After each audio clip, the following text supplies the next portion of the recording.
Halo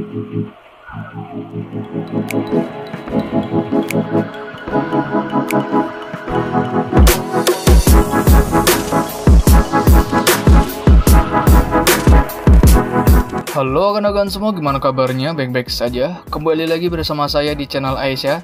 Pada video kali ini saya akan membahas film action yang berjudul Kode X tahun 2019. Film ini akan menceritakan tentang sekumpulan manusia yang mempunyai satu kemampuan super. Tidak seperti di film-film lain yang dianggap superhero, tapi di sini justru mereka dianggap sebagai ancaman yang sangat berbahaya. Seperti apakah ceritanya? Langsung saja kita masuk ke ceritanya, gang.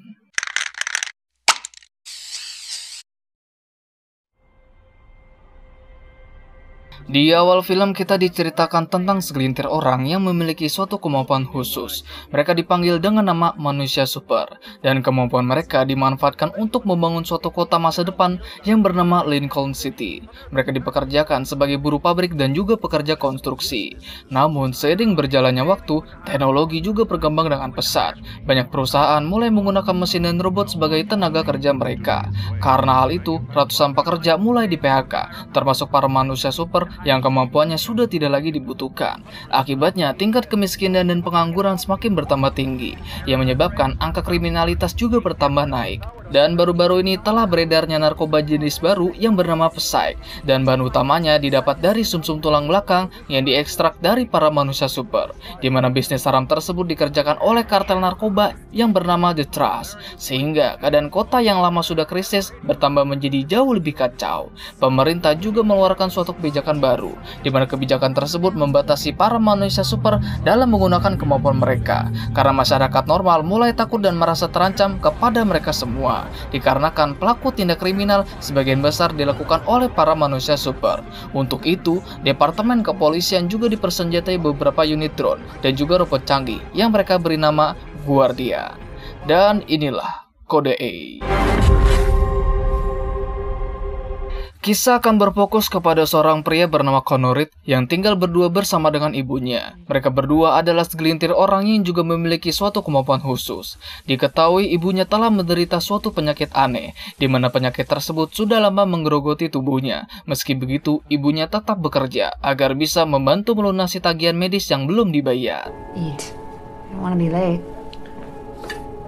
Setelah itu, Connor berangkat ke suatu tempat untuk melamar pekerjaan. Satu hal yang menarik di sini adalah terlihat pada formulir yang sedang dia isi ada pertanyaan yang menyangkut tentang manusia super. Ini membuktikan bahwa manusia super seperti Connor ini sering mendapatkan perlakuan diskriminasi dari orang-orang sekitarnya, sehingga sangat sulit untuk mendapatkan pekerjaan dari sektor perkantoran meskipun sudah memakai orang dalam. Satu-satunya pekerjaan halal yang saat ini bisa dia kerjakan hanyalah pekerjaan kasar, seperti menjadi kuli bangunan. Seperti yang kita lihat, setiap manusia super memiliki kemampuan yang berbeda-beda. Ada yang bisa menerbangkan benda, mengangkat beban yang berat, dan mengeluarkan energi listrik dari tangannya, sama seperti yang Connor miliki. Tadi diduga muncul dua polisi dengan satu unit drone di atasnya. Mereka datang untuk memeriksa izin penggunaan kemampuan mereka, sesuai dengan kebijakan yang baru-baru ini direalisasikan. Tadi diduga ada satu orang yang memiliki suatu catatan kriminal yang membuat dirinya harus ditangkap saat itu juga. Tak disangka orang tersebut melakukan perlawanan dan berusaha untuk meloloskan diri. Di saat yang sama, dua guardian langsung diturunkan dan menembak orang itu hingga dirinya tewas. On the pavement now. Adegan berpindah pada operasi penggerebekan di sebuah apartemen yang merupakan tempat diproduksinya narkoba jenis Psyche tersebut. Tiba saatnya, para polisi langsung menerobos masuk ke dalam apartemen tersebut.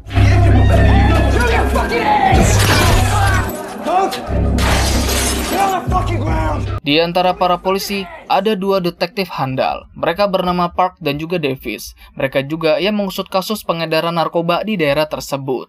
Di suatu ruangan, mereka menemukan banyak narkoba tersebut dan para manusia super yang sudah tidak sadarkan diri. Dengan ini, pihak kepolisian berhasil memberantas peredaran Psyche di wilayah tersebut. Keesokan harinya, Connor bersama dengan teman-teman kuproynya sedang menunggu seseorang untuk memberi mereka suatu pekerjaan. pekerjaan. Namun yang datang malah sekelompok pengedar pesek yang menawarkan mereka suatu pekerjaan. Mereka membutuhkan seorang elektrik kelas 2, dan tentu saja mereka akan memberi bayaran yang cukup banyak. Sekedar info saja, setiap manusia super juga memiliki kelas yang berbeda-beda. Tentunya semakin kuat kemampuan yang dia punya, maka kelasnya juga akan semakin tinggi. Karena Connor sangat membutuhkan uang untuk biaya berobat ibunya, maka Connor bersedia menerima pekerjaan tersebut tanpa memperdulikan apapun resikonya. Dan pria ini bernama Garrett Kelton. Dia dan teman-temannya juga seorang manusia super yang nantinya akan akrab dengan si Connor ini. Singkat cerita, malam pun tiba. Mereka sampai di sebuah pabrik kimia. Terdapat pagar listrik dengan tegangan 10.000 volt, dan Connor bertugas untuk melumpuhkan pagar listrik tersebut agar mereka bisa masuk ke dalam. Awalnya dia tidak bisa melakukannya, tapi akhirnya dia berhasil juga.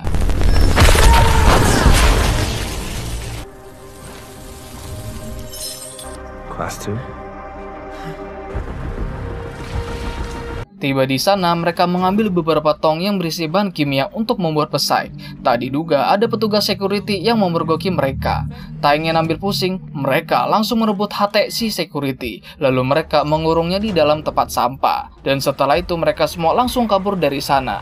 Saat sampai di kolong jembatan, mereka semua langsung mengganti warna cat van tersebut menjadi berwarna putih, agar mereka bisa mengelabui drone yang sedang mencari mereka. Dan benar saja ada satu drone yang sempat mencurigai mereka. Tapi untungnya mereka dibiarkan pergi dan lolos dengan mudahnya. Sesampainya di markas, mereka ingin bertemu dengan pimpinan mereka yang saat ini sedang bertatap muka dengan utusan langsung dari The Trust. Perkenalkan, ini Marcus Sutcliffe, seorang pengedar pesek di daerah tersebut yang bekerja di bawah perintah The Trust, dan dia juga memiliki kemampuan khusus, yaitu dapat membaca pikiran seseorang. Saat ini dirinya telah dilanda masalah. Tempo hari yang lalu, tempat produksi pesek miliknya digerebek oleh para polisi, dan itu membuat The Trust mengalami kerugian yang cukup besar, sehingga Marcus harus bertanggung jawab untuk mengganti kerugian tersebut, dan dia diberi waktu selama 1 minggu. Setelah itu Garrett menemui Marcus dan dia memperkenalkan Connor kepadanya. Nampaknya Marcus tertarik dengan kemampuan yang dimiliki Connor. Begitu juga dengan Garrett. Dia yakin bahwa kemampuan listrik yang dimiliki Connor berada di kelas 5 dan mungkin mereka bisa memanfaatkannya. Sementara Connor bertemu dengan seorang wanita bernama Nia. Dia merupakan salah satu anak buahnya Marcus yang juga memiliki kemampuan khusus. Setelah itu Garrett mengantarkannya pulang ke tempat tadi. Tak lupa dia memberikan bayaran dan bonus tambahan karena sudah melakukan pekerjaan yang sangat bagus. Dan dia juga menawarkan pekerjaan lain kepadanya, tentunya dengan bayaran yang jauh lebih besar. Saat sampai di rumah, dia bertemu dengan ibunya dan menanyakan kenapa dia baru pulang selarut ini. Connor bilang dia baru saja mendapatkan uang yang cukup banyak dari suatu pekerjaan konstruksi. Dia terpaksa berbohong karena dia tahu ibunya tidak akan setuju dan akan marah kepadanya. Keesokan paginya, para polisi sedang mengolah TKP di lokasi kemarin. Begitu juga dengan 2 detektif tersebut. Mereka mengetahui bahwa ada seorang elektrik dengan kemampuan yang tinggi dan berencana untuk memeriksa beberapa nama. Sementara itu di tempat kemarin, Garrett dan yang lain datang kembali untuk menjemput Connor. Sambil sarapan, mereka berbincang mengenai pekerjaan selanjutnya, yaitu mereka berencana untuk merampok sebuah bank, dan Connor adalah kunci keberhasilan dari rencana tersebut. Tapi pertama-tama, Connor harus melatih kemampuannya terlebih dahulu agar bisa digunakan secara maksimal. Let's go. Kemudian mereka berdua pergi ke suatu gedung. Di sana, Garrett melatih kemampuannya Connor agar dia bisa menjadi jauh lebih kuat. Dan sejak saat itu, kehidupannya Connor mulai berubah. Dia sudah terjerumus ke dalam dunia kriminal yang gelap dan juga kejam. Semua itu dia lakukan untuk mendapatkan uang yang banyak yang digunakan untuk biaya berobat ibunya. Are and always will be a class 5 electric.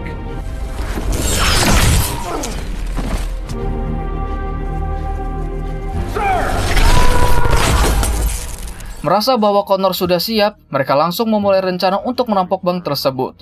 Dimulai dengan melakukan survei untuk memantau situasi di dalamnya. Dari memantau petugas keamanan, jumlah kamera CCTV, sampai sistem keamanan berangkas tersebut.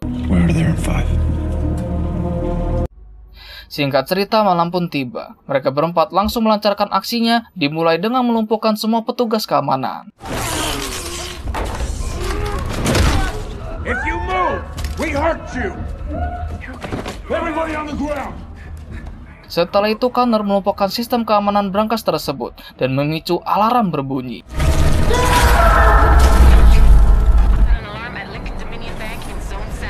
Saat berangkasnya berhasil dibuka, Garrett terkejut bukan main. Sebagian besar uang yang ada di dalamnya sudah tidak ada di sana, yang ternyata sudah dipindahkan waktu sore tadi. Dengan cepat, mereka mengambil uang yang tersisa dan segera kabur dari sana. Namun sialnya, sebuah drone polisi sudah sampai di sana dan menangkap basah mereka berempat. Di saat itu juga, Connor mengumpulkan energi listrik di tangannya dan langsung menembak jatuh drone tersebut.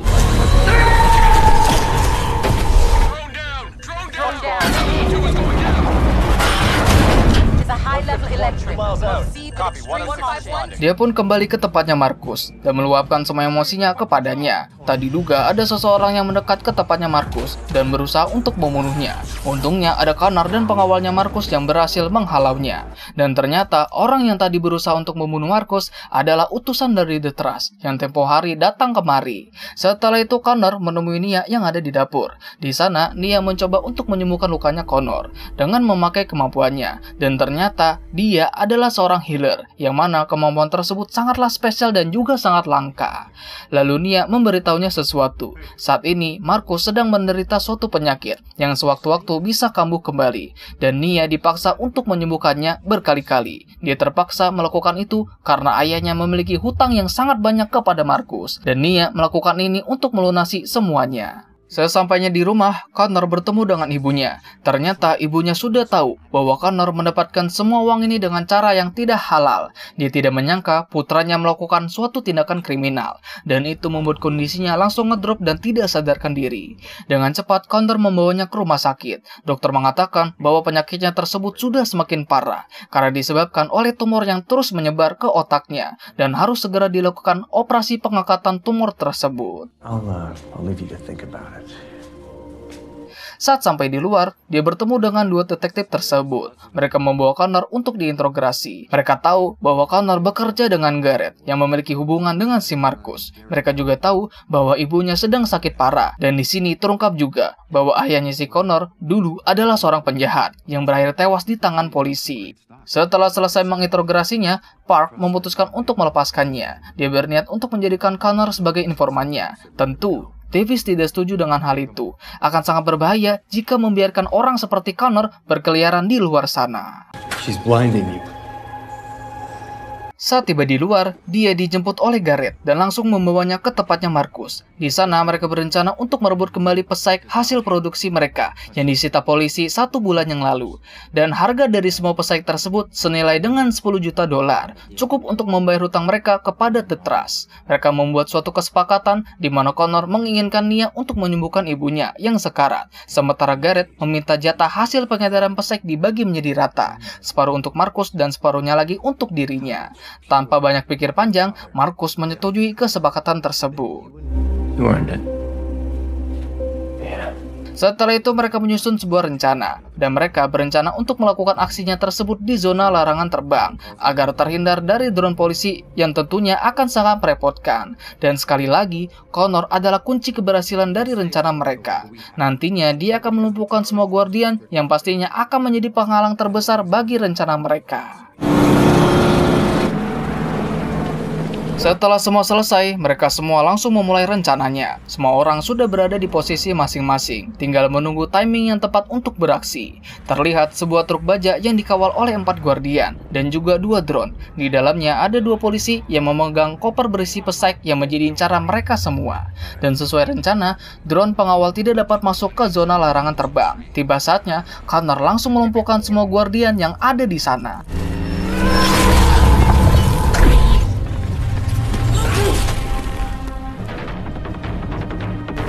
Attack! 1-5 under attack! You copy! Stand by 118, no fly is still in effect.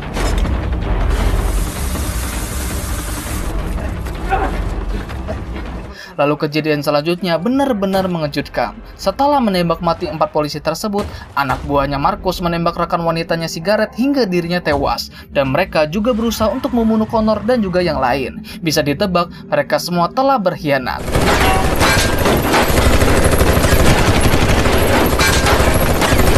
Di saat yang sama, ada satu drone polisi yang masuk ke zona larangan terbang dan langsung menurunkan 2 unit Guardian, sementara Connor dan yang lain langsung kabur dari tempat tersebut. Tak disangka, rekan mereka yang bernama Freddy mendapatkan luka tembak yang cukup parah. Dengan cepat mereka mencuri sebuah mobil dan langsung tancap gas ke rumah sakit. Namun sayang, nyawanya sudah tidak tertolong lagi. Sementara itu Marcus merasa senang karena dia berhasil mendapatkan semua pesaing yang dia incar. Namun ia merasakan ada sesuatu yang tidak beres karena Connor, Garrett, dan yang lain tidak kembali bersama dengan mereka. Tapi Marcus memberikannya pesaing untuk dia konsumsi karena dia sendiri sudah kecanduan barang haram tersebut. Di sisi lain, Connor dan Garrett bersembunyi di sebuah gedung kosong. Di saat itu, Connor menyalahkan Garrett. Seandainya jika dia tidak serakah, maka Marcus tidak akan mengkhianati mereka. Where you going? Setelah itu Connor mengunjungi ibunya yang sedang terbaring lemah di rumah sakit. Ibunya mengatakan bahwa Connor harus merelakannya pergi dan dia harus segera berhenti melakukan ini semua. Akan tetapi Connor tetap bersikeras untuk melanjutkan aksinya karena hanya itu satu-satunya jalan untuk menyelamatkan ibunya. Setelah itu Connor meminta detektif Park untuk bertemu dengannya di sebuah kafe. Connor mengajaknya bekerja sama untuk menyerbu tempat persembunyiannya Marcus dan menangkapnya. Akan tetapi detektif Park menolak ajakannya karena Connor sendiri adalah seorang penjahat. Terlebih lagi kejadian penyergapan kemarin telah merenggut nyawa 4 orang polisi. Tetapi Connor memohon kepadanya, hanya dialah orang satu-satunya yang dapat membantunya untuk menolong ibunya. Adegan berpindah pada operasi penyerbuan di sebuah bar, di mana bar tersebut merupakan tempat persembunyiannya Marcus. Terlihat polisi mengarahkan 4 Guardian untuk menyerbu tempat tersebut. Tiba saatnya, beberapa Guardian langsung mendobrak masuk dan membunuh semua orang di dalamnya. Get the fucking door!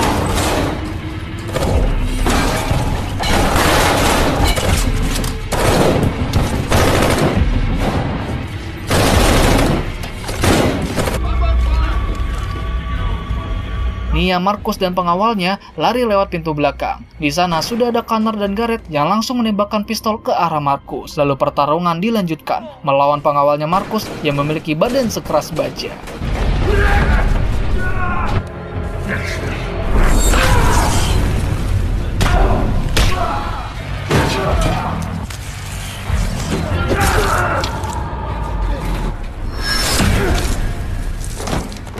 Setelah itu Garrett membunuh Marcus dengan mencekik lehernya. Selanjutnya, Connor tinggal membawa Nia untuk menyembuhkan ibunya. Namun kenyataannya, kemampuan penyembuhnya tersebut memiliki efek samping. Jika Nia menggunakan kemampuannya untuk menyembuhkan seseorang, maka semua luka dan penyakit yang diderita orang tersebut akan berpindah ke tubuhnya Nia. Dan jika Nia berusaha untuk menyembuhkan ibunya Connor, maka itu bisa membunuhnya. Tapi Connor sama sekali tidak peduli. Dia tetap membawanya untuk menyembuhkan ibunya. Karena bagi dia, kesembuhan dari ibunya adalah yang terbaik. Namun di saat Nia mencoba untuk menyembuhkannya, Connor langsung menghentikannya. Karena dia tahu ini semua hanya dapat menyakiti ibunya lebih dalam lagi. Dan dia merelakannya pergi untuk selama-lamanya.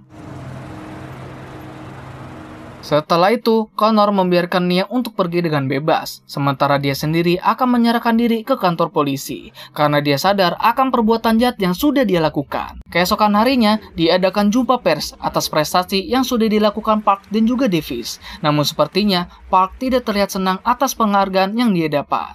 Sementara Garrett bertemu dengan utusannya The Trust, dia menyerahkan semua pesaing tersebut kepadanya, demi membayar semua hutang yang dimiliki Marcus. Di sisi lain, Connor sedang berziarah ke makam ibunya. Sepertinya dia sudah menyerahkan dirinya ke kantor polisi. Terakhir, Nia mengunjungi ayahnya yang berada di penjara, yang sepertinya datang untuk memberikan kabar bahwa hutangnya dengan si Marcus sudah lunas.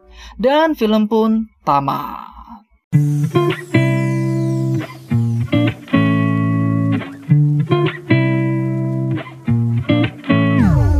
Secara keseluruhan ceritanya cukup menarik dan relatable sekali dengan apa yang terjadi di dunia nyata ini, yang menggambarkan kerasnya hidup di dunia ini, di mana hidup penuh dengan kekejaman dan ketidakadilan. Pesan moral yang bisa saya ambil dari film ini, pergunakanlah kekuatan dan kemampuan kalian untuk sesuatu yang benar. Misalnya membantu kepada sesama, karena kekuatan yang besar pastinya juga memiliki tanggung jawab yang besar pula. Oke, segitu saja untuk pembahasan kali ini. Jangan lupa untuk like, comment, share, dan subscribe-nya agar saya bisa termotivasi untuk membuat konten selanjutnya. Saya Pras mengucapkan terima kasih. Salam pergabutan Indonesia. Bye-bye.